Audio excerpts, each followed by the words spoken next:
I will pass you a microphone and... Dziękuję bardzo.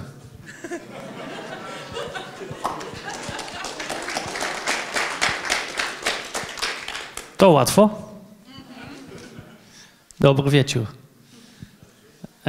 In Dutch that is goeie avond. Something wrong with that? Goeie avond. Good evening. I understand goeie means something else in Polish, right? I'm sorry about that. We had a very good goalkeeper in Holland, and his name was Ed de Goeie. And the whole stadium was shouting, "Oeh, ah, Ed de Goeie, say oeh, Ed de Goeie." And Smolarek was his teammate, so then you know what he was thinking during that match. In fact, every home match, because it was going like that all the time. Thank you very much for being here. Thank you very much that we can be here. It's really great to be back. I was not raising my hand the first time, so that means that this is not my first time at the Spark Camp. I also joined the first one, but then I was very silent, sitting somewhere there. And I also didn't raise my hand the second time, because then he was asking whether I was fully technical, and I'm also not. So we will get there. Are you aware of the gap? And then the question, of course, is what gap? And I will try to get there today. But maybe a little bit about myself, because what the hell, Polish people always say, is a Dutch guy doing in Poland? My first time I came here in 1995. I think we were passing Koszalin as well, but I'm not fully sure, because by that time I was sleeping. Because it was around 4 o'clock at night. We were coming by bus. That was the time that you were traveling by bus and not by low-cost airline. That's also the time that we had to write letters. Anybody who did that before? Yeah, I'm getting old. And when I arrived in Poland, I really didn't know what I had to expect. For me, Poland was a big gap on the map, to be honest. Of course, we knew about Solidarność and Lech Wałęsa and stuff like that. And of course, we knew about the Pope. But that's basically all I knew about Poland, and I'm just honest. In fact, that's still how Dutch people think about Poland today. And I'm Poland ambassador in Holland to make that change, to fill that gap. But when I arrived here, I immediately fell in love with this really beautiful country. Many Polish people want to leave. I don't understand why, but that's good, because there is more place for me. I also fell in love with something else, but that's for during the beer, maybe. But it made me come back from time to time and write letters. Up to the moment that we could phone in an affordable way, but that was by the time she was living in Holland, I think. 8 years ago, time flies. I decided that I wanted to do something in Poland. I didn't want to remain a tourist forever, so I launched Go Yellow together with a former colleague from the Netherlands, who is a colleague again. And we set up a software development firm, which is named Go Yellow, and we are based in Gdansk, and since 2 years in Koszalin as well. And today I had a round tour around Koszalin with somebody who is trying to make that we will move our office because it's getting too small. And now at once I noticed how beautiful Koszalin is, because I was coming by Koszalin very often by car, speeding as quick as possible to the border, or the other way around into the direction of Gdansk. But she was showing us really nice areas and nice office space, so I'm almost getting to fall in love with Koszalin. Maybe. But that's for later. So that's what we are. And now towards the gap. I think this is known by everybody. Is there anybody who never saw this image? In general, those are business people. Is that right? Yeah.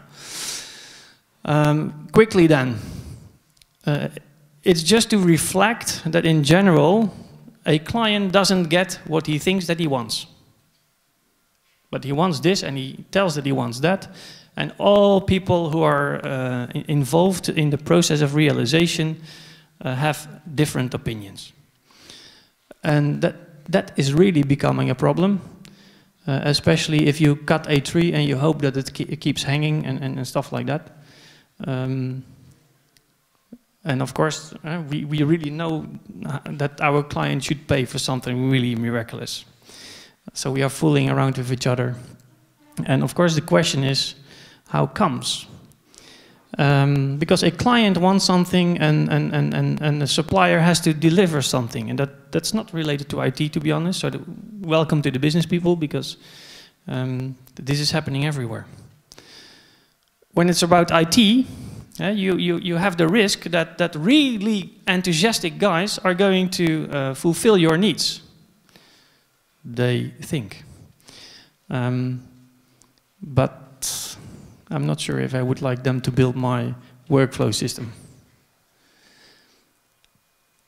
And maybe it's just because you business people think a little bit different about IT people than they really are. But in general, business people treat IT people a little bit as nerds, as geeks, people you cannot communicate with.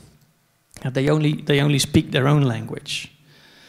But by the way, dear business people, those IT guys also think something about you. They try to fool you wherever you are and whatever they can fool you with. Or is it maybe a bit different? For sure there is a gap, and that gap that has to be bridged, because otherwise we are not going to get anywhere. In general, business is not satisfied with IT solutions they get.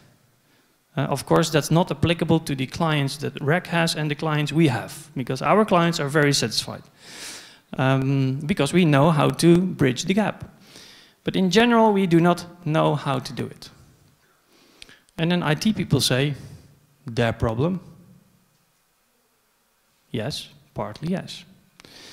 Up to the moment they are not going to hire you anymore, then it's also your problem. In my opinion, it's our problem, but the fact is that we keep pointing towards each other.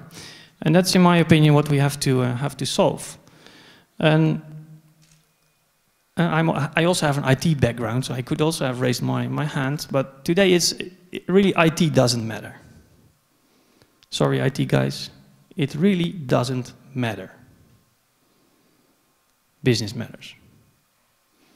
That's where the money is coming from.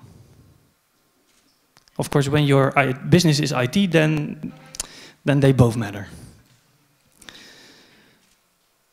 So as IT people, you will really have to make that you understand business. And that's not the favorite topic, I know. By the way, business people, don't think you can sit down now, because we will get back to you as well. Because you think in objectives, hopefully. Hopefully. Because also business people are making a lot of mistakes, in my opinion. They really think that they know what they want. That's what we already saw in the graph, but very often that doesn't work like that. But what is for sure is that the business has certain goals.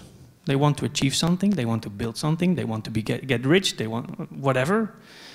So they are looking for value. How can we reach an optimal amount of value, preferably by investing as little as possible, also by reducing risk as much as possible. If IT understands that and thinks in how to add value to the business, whether it's an external client or an internal client, that really doesn't matter. If you help them reducing risk, then you are on speaking terms. By the way, in case you are in HR, you can just put here HR matters, because HR and IT people are very similar. They both don't understand the business. Really. apart from our HR manager, of course, and probably Rex one. But the others, IT people, HR people, they are always complaining about the business. Right? Because everything always has to be too fast, they always have to be ready, they are always being disturbed because they always want something when we don't want it, and stuff like that. But that's because we do not understand and we are not communicating about the value that we try to achieve together. Right? The one things, I want to achieve something, please deliver me something, HR services, IT services, to realize that. But then you need to understand each other.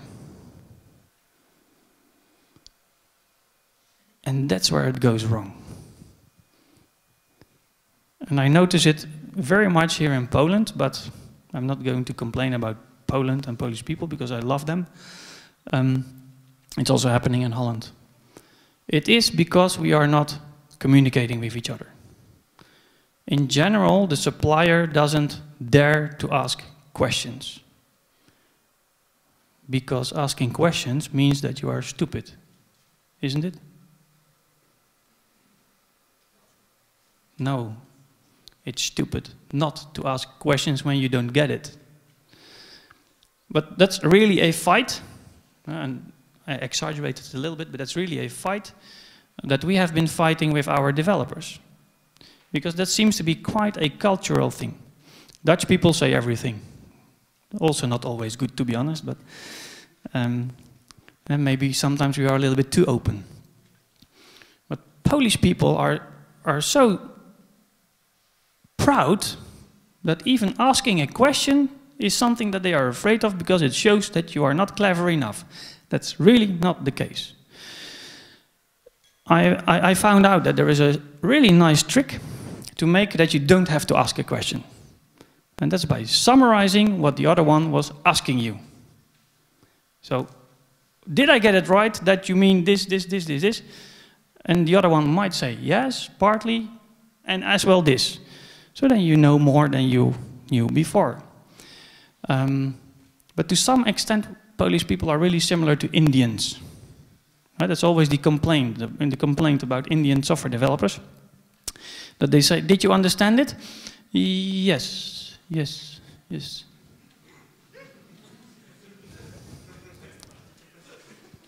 Yeah, did you understand me or did you not understand me? Yes. Yeah, then I still don't know what to expect. Seeing the results that they are delivering, it's in general, no, but they didn't dare to say. Really, the only way to prevent it is by really digging deep together. And we noticed that clients, to be honest, really like it. Because do you know a slight secret? Although your client comes to you as if he knows what he wants, they don't know. Clients are stupid. Sorry, business. They have a crazy idea.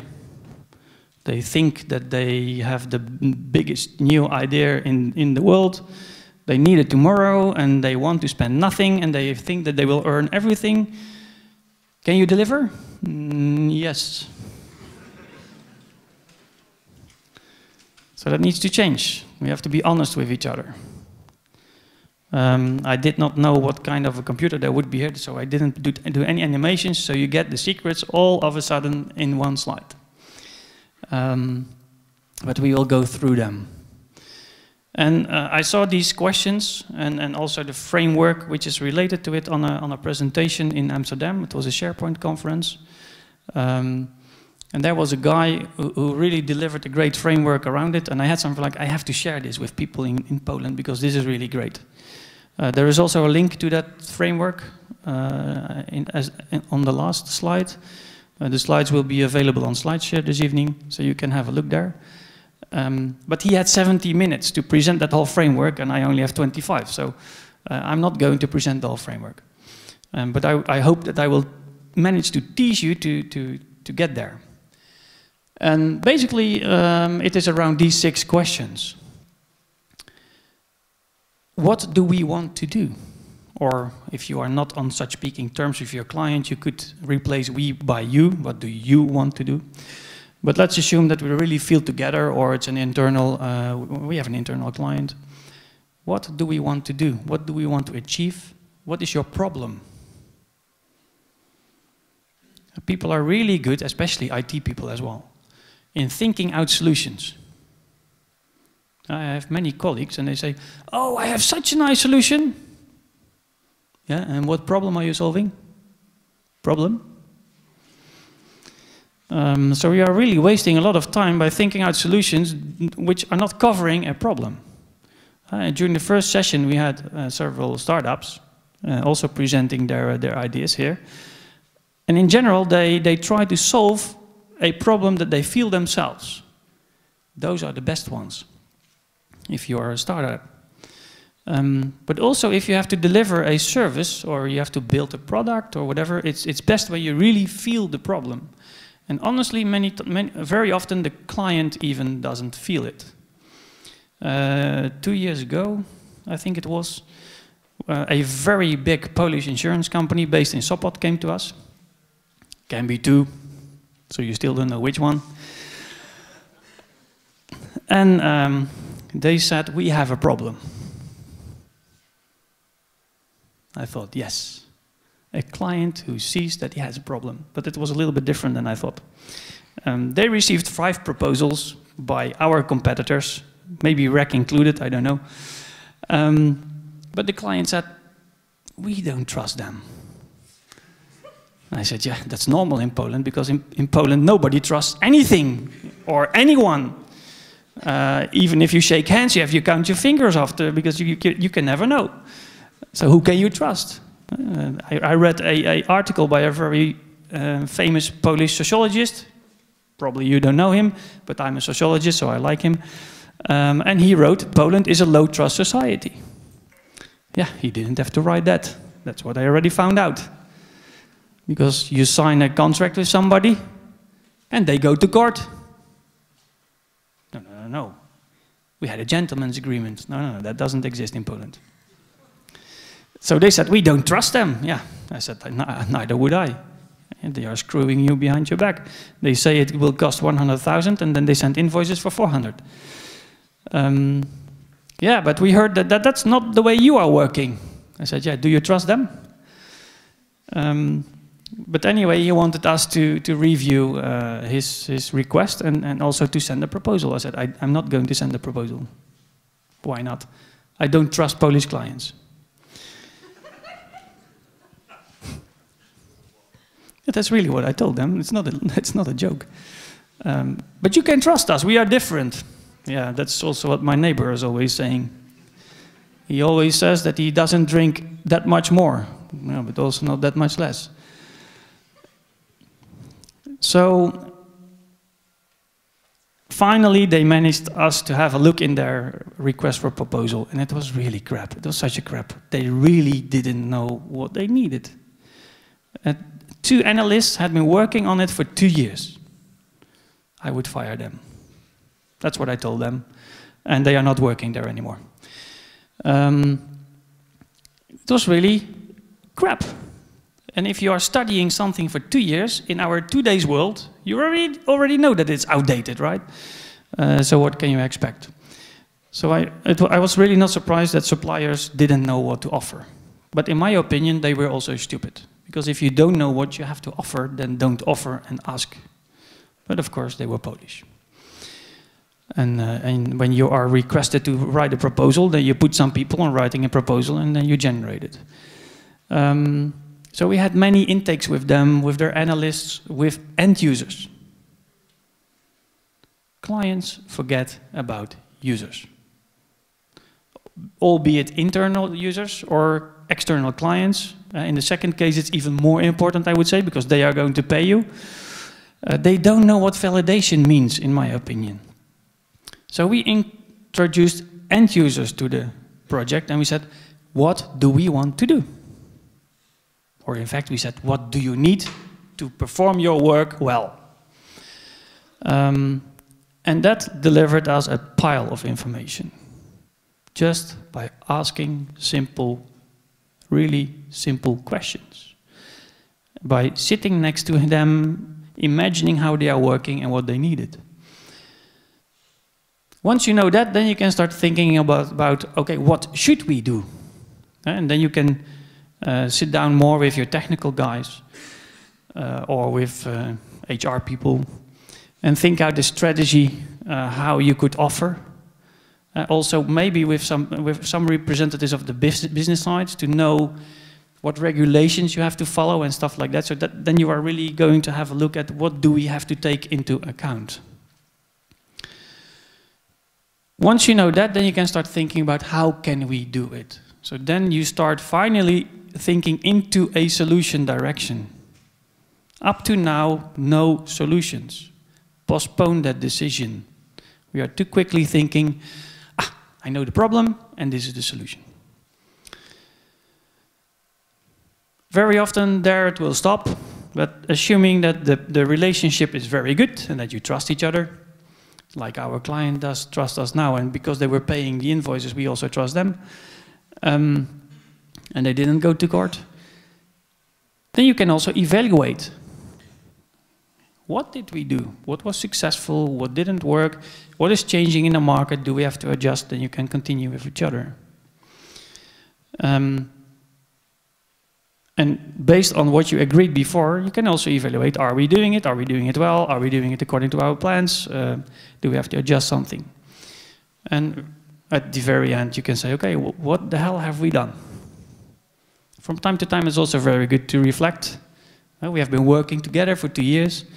What have we done? What did we achieve? Let's celebrate. Why not? From time to time, it's good to celebrate. But we need to find a balance. I'm not going to say that you have to follow all these 6 steps all the time and every time again. It really depends on the size of the cooperation you will have. We will have to find a balance in between problems and solutions.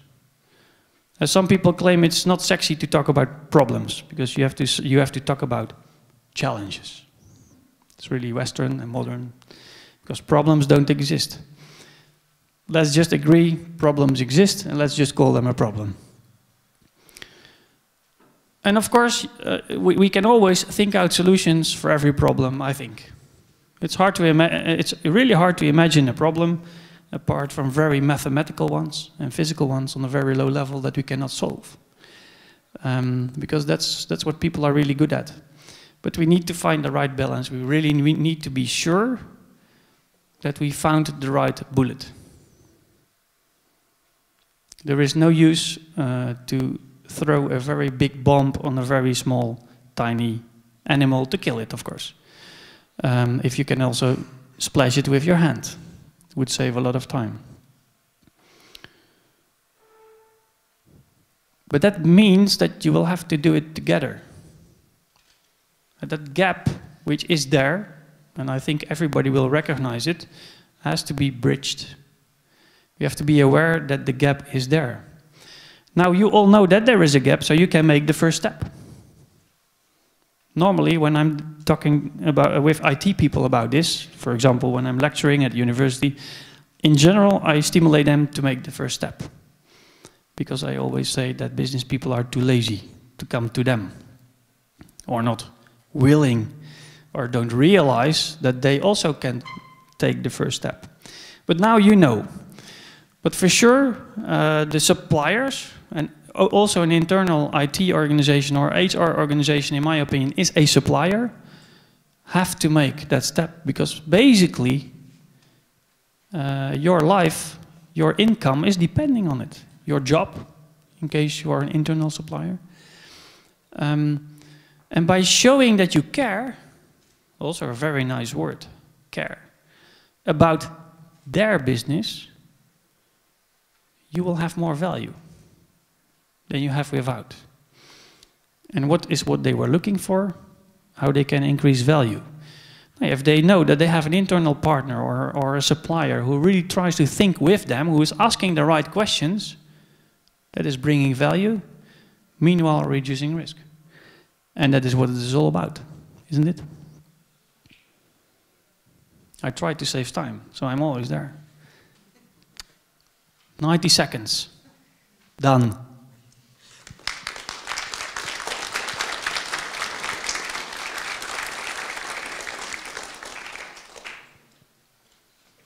Any questions?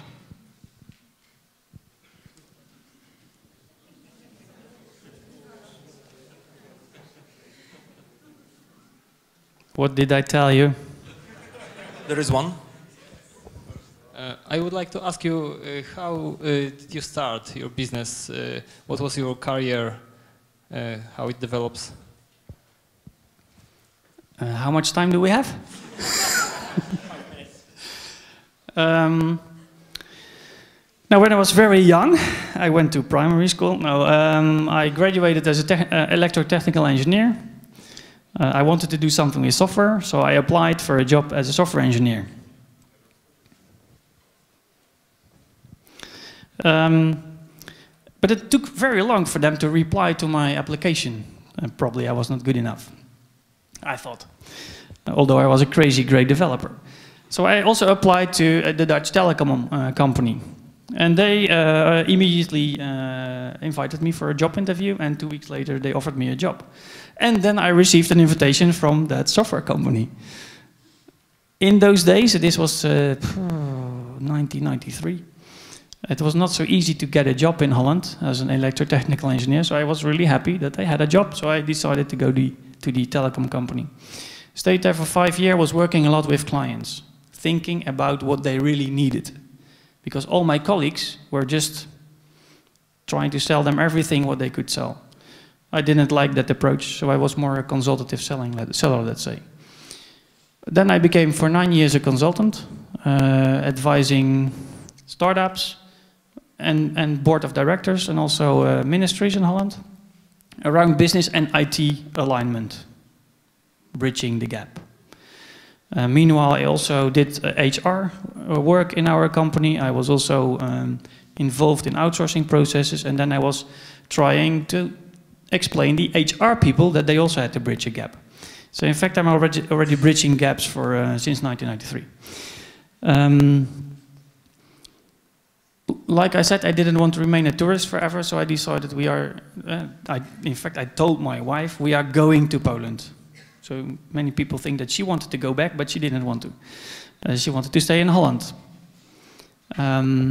She was wrong.